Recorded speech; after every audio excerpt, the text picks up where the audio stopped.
제가 모든 데 공을 들이고 수술 후 케어마저도 공을 들이고 있는 거는 여러분들에게 좋은 결과를 마지막까지 안겨드려야 되는 마지막 이 과정이기 때문에 결코 소홀할 수가 없고, 제가 직접 하지 않으면 제가 한 만큼의 결과는 절대 나오지 않거든요. 마지막 케어마저도 제가 다 꼼꼼히 챙겨서 마지막으로 완료가 잘 되고 탈이 없어야 제가 수술해드린 보람을 그 뒤에서 비로 느끼게 되는 겁니다.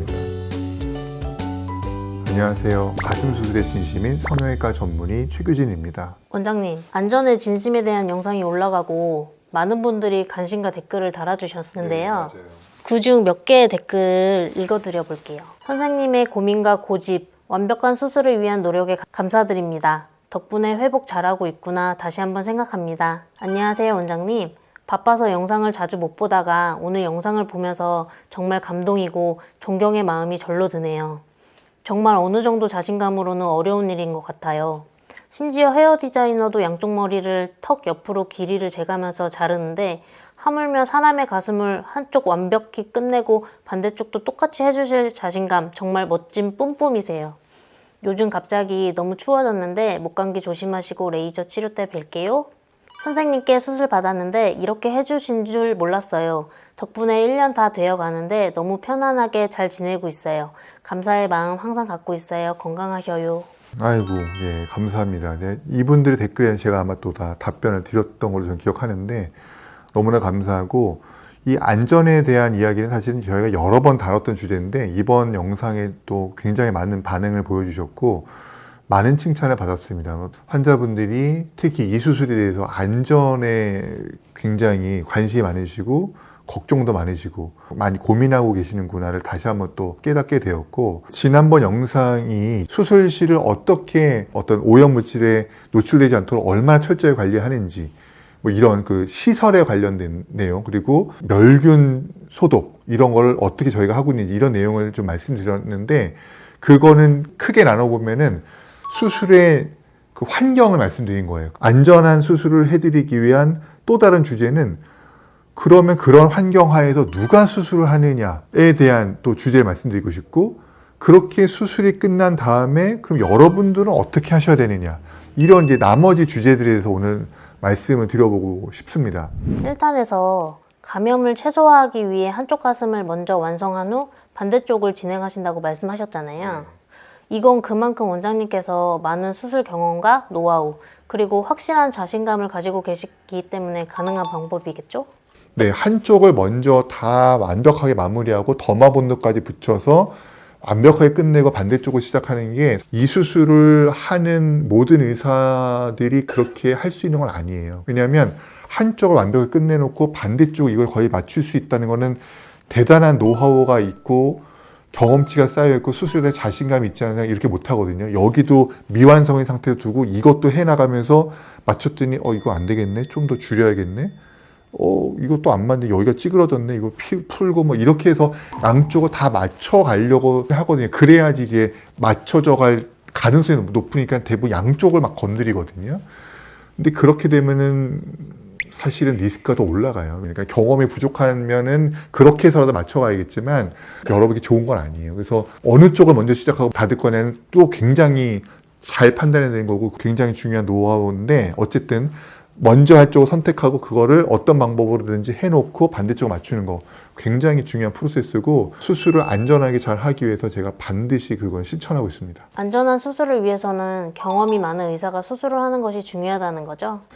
일단 모든 환경이 좋다고 쳐봐요. 막 굉장히 뭐 세계적인 최첨단 시설이고 모든 게 다 준비가 돼 있어요. 그런데 수술하는 사람이 오늘 수술이 처음이야. 아무리 환경이 좋아도 환자분은 위험성에 노출된 거거든요. 근데 뭐 처음 수술하는 사람이 꼭 반드시 위험하다고 말씀은 없지만 확률의 문제잖아요. 제가 우리 환자분들께 늘 말씀드리는 얘기인데, 맹장염에 걸리셔서 맹장 수술을 급하게 받으셔야 되는 상황이면 대학병원 교수님이 한 30년 된 경력을 갖고 있는 분이 그 맹장 수술을 할 때 극도의 막 불안감과 막 죽을지도 모르는 그 위험성을 막 공포감 느끼면서 수술에 임하지 않으시잖아요.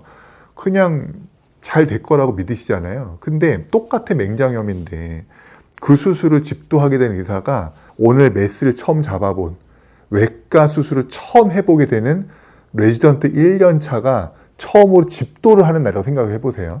그 환경이 아무리 막 의리의리한 대학병원 수술실을 하더라도 안전할까요? 수많은 변수들에 대해서 임기응변을 잘 할 수 있는 수많은 경력이 있는 그런 대학병원 교수님과 같을까요? 아니잖아요. 아무리 시설이 똑같고 깨끗해도 누가 수술하느냐도 중요한 거잖아요.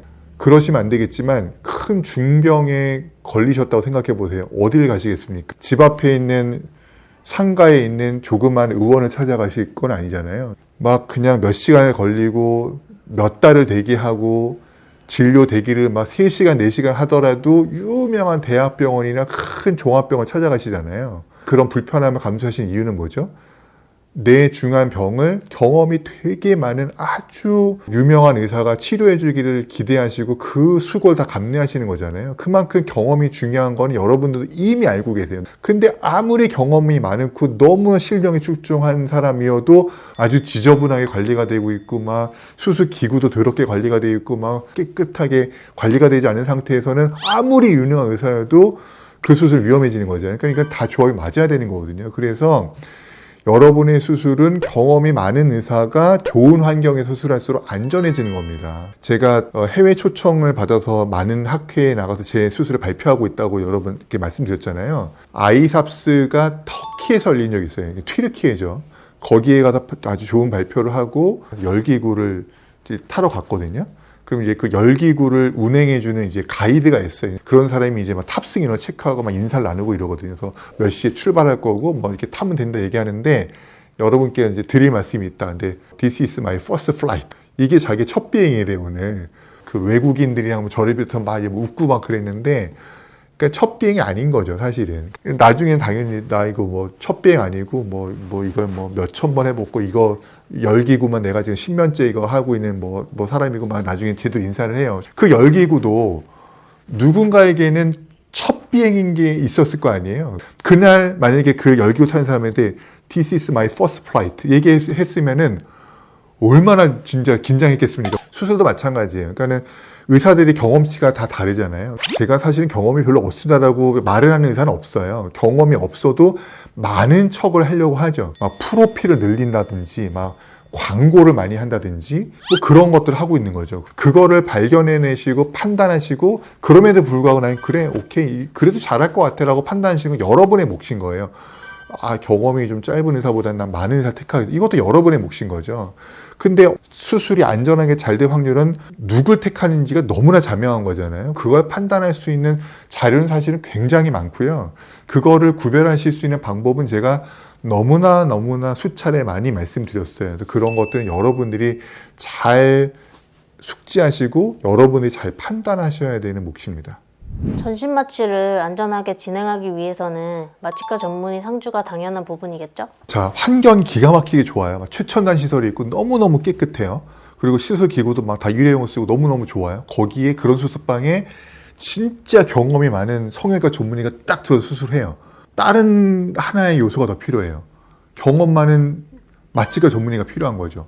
너무나 중요한 문제고 진짜로 내 수술 중에 마취과 원장이 한 명이 배치해서 나를 전담하느냐 이거 따지시려면은 의사가 몇 명이고 그 시간대에 전신 마취가 몇 명의 스케줄이 들어가고 그런데 각 방마다 마취과가 다 따로 배정되느냐 이걸 다 따져볼 수 있어야 되는데 그렇게 운영하는 병원이 매우 희박할 겁니다. 저희는 수술을 하루에 한 건 하고 있고 그 한 건을 제가 직접 다 집도하고 진행하고 그 전 과정을 CCTV로 생방송하고 있고 당연히 전 과정은 마취과 전문의님께 처음부터 끝까지 다 한 분이 진행하십니다.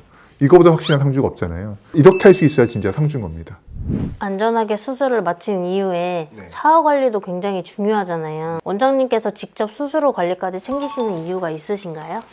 수술 후에도 제가 이렇게 여러분들의 회복을 직접 챙기는 이유는 공들여서 잘 해드린 수술이 마지막 관리가 안 돼서 망쳐버리는 건 제가 참을 수가 없거든요. 여러분들도 큰일인 거고 상담하고 수술을 결정하러 오시는 분들의 배경 사연을 제가 좀 들여다보면 다른 병원에서 수술을 받았는데 전혀 후 관리가 없더라. 뭐 아무런 관리 못 받아서 너무나 실망을 하고 내 지인이 여수술 쉽게 말아야겠다. 그래서 지인은 저한테 보내주는 경우가 많아요. 그리고 뭔가 이제 광고 막 이런 거에 막 현혹되고 수술비 싸고 막 무슨 막 대형 병원 이런 거에 현혹돼 있어서 수술을 받으셨는데 결과에 굉장히 실망하시고 본인이 받은 병원 추천 안 하시는 거예요. 너는 여기 가서 해.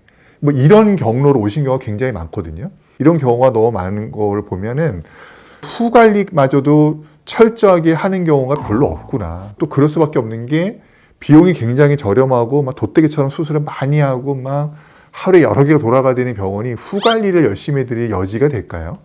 여러분이 내신 비용이 굉장히 저렴한데 그럼에도 불구하고 굉장히 철저하게 수술을 해드리고 막 철저하게 후 관리를 오랫동안 해드리고 과연 그럴까요? 제가 모든 데 공을 들이고 수술 후 케어마저도 공을 들이고 있는 거는 여러분들에게 좋은 결과를 마지막까지 안겨드려야 되는 마지막 이 과정이기 때문에 결코 소홀할 수가 없고 제가 직접 하지 않으면 제가 한 만큼의 결과는 절대 나오지 않거든요. 마지막 케어마저도 제가 다 꼼꼼히 챙겨서 마지막으로 완료가 잘 되고 탈이 없어야 제가 수술해드린 보람을 그지에서 비로소 느끼게 되는 겁니다. 환자분들이 안전하게 회복하기 위해 수술 후 반드시 지켜야 할 주의사항에는 어떤 것들이 있을까요? 너무너무 엄격하다 싶을 정도로 제가 아주 관리의 중요성을 강조하잖아요. 여러분이 수술 받으신 분들 또는 예약하신 분 아시겠지만 그 안내문이 엄청나게 자세하게 나가고 있고 이렇게 저희가 자세한 안내문을 드리고 원칙을 설명을 드려도 정작 수술이 끝나고 나면 너무 기분이 좋거든요. 너무나 평생의 큰 숙제가 해결됐고 뭐 가슴을 버티 신기하고 컨디션은 좋고 가슴에 통증은 없고 이러다 보니까는 주의사항을 자꾸 잊어요. 뭐든지 할 것 같은 즐거움이 있어서 눈에 보이는 일상들 하려고 하세요. 눈앞에 설거지가 있으면 설거지만 해버리고 싶고 가족들에게 일 즐거운 마음으로 막 반찬을 만들어드리고 싶고 모처럼 막 집에 있는데 쉬고 있는데 집에 있는 일들이 눈에 보이는 거예요. 그리고 어떤 분은 아직 피주머니도 뽑지 않은 막 3일밖에 안 되고 피주머니만 달고 있는데 화장실 바닥을 락스로 청소하시는 분들 계셔. 손을 문질러 가면서. 하면 다 되거든요. 되는데 왜 하지 말라는 거야가 아니고 그걸 하는 게 위험해서 하지 말라는 거예요. 그런 거 하다 보면 가슴이 흔들리고 그러다 보면 안에 제가 묶어놨던 것들이 터지고 벌어지고 그럼 그 틈으로 물이 고이거나 피가 고이고 출혈이 유발되고 막 이래서 위험한 상황이 된단 말이에요. 제가 일일이 어떤 행동은 되고 뭐는 안 된다고 늘 말씀 못 드린다고 말씀드리잖아요. 여러분들이 지키셔야 될 원칙 하나는 최소 한 달은 가슴이 흔들리지 말아야 된다. 이걸 원칙을 지키시다 보면 행동이 확 줄어요. 그리고 뭐 팔을 번쩍 들이지 않아야 된다, 엎드리지 말아야 되고 뭐 이런 것들 저희가 드린 주의사항 그런 거 지키시고 한 달 잘 회복하시면 어느 정도는 이제 안전해진 거예요. 한 달 정도 아무 탈이 없었으면 그 이후에는 야금야금 활동 반경을 늘리시고 3개월까지 아무 탈이 없었으면 이제 원래 하시던 거 다 하시는 거죠. 이것만 잘하셔도 웬만하면 별탈이 일어나지 않아요. 이거를 지키는 게 안전하게 결과가 마무리가 되기 위한 마지막 단계인 거예요. 안전한 수술 결과를 위해서 꼭 지키셔야 될 여러분의 몫입니다. 결국 안전한 수술뿐 아니라 빠른 회복과 좋은 결과를 위해서는 환자분들의 노력과 협조도 꼭 필요하겠네요. 너무너무 매우 중요한 일입니다. 악기와는 좀 비유가 좀 다르긴 한데 장인이 만들어서 그 악기를 소유하게 됐고 그 악기를 연주하는 거를 레슨을 어마어마하게 유명한 연주가 또는 뭐 교수한테 엄청난 레슨을 받았어요. 근데 그리고 집에 가서 연습을 하나도 안 해. 훌륭한 연주자가 될 수 있을까요? 아무리 좋은 악기를 안겨드리고 막 레슨을 잘 해드려도 본인 연습 하나도 안 해. 집에서 맨날 놀아. 그랬던 사람이 무대에서 그러면 좋은 연주가 될까요? 안 되는 것처럼 약간의 성격은 다르지만 굉장히 좋은 환경에서 굉장히 경험이 많은 훌륭한 의사가 수술해드리고 결과가 잘 끝나도 완성된 게 아니에요. 아직 내부 공간 진짜 원래 내 가슴인 것처럼 아물려면 아직 시간이 남았다고요. 그 마지막 완성은 여러분이 하셔야 되는 거예요. 그 과정은 여러분이 해내셔야 되는데 모든 정보를 다 드렸는데 실천을 안 해. 그러면은 본인이 연주 연습 안 해가지고 무대를 망치는 건 똑같은 거죠. 여러분들이 이 사실을 좀 잘 주지하시고 마지막 프로세스를 꼭 잘 해내시길 바랍니다. 자, 오늘 안전의 진심 2탄을 제작해 보았는데요. 도움이 되셨으면 좋겠고 여러분들에게 안전한 수술을 해드리기 위해서 이렇게 노력하는 게 중요하구나. 그리고 또 본인들의 역할도 너무 중요하구나. 이런 거를 다시 한번 숙지하시고 깨닫게 되시고 안전한 수술을 이제 해내시는데 도움이 되는 그런 영상이었길 바랍니다. 예. 오늘 영상 잘 시청해 주셔서 감사합니다.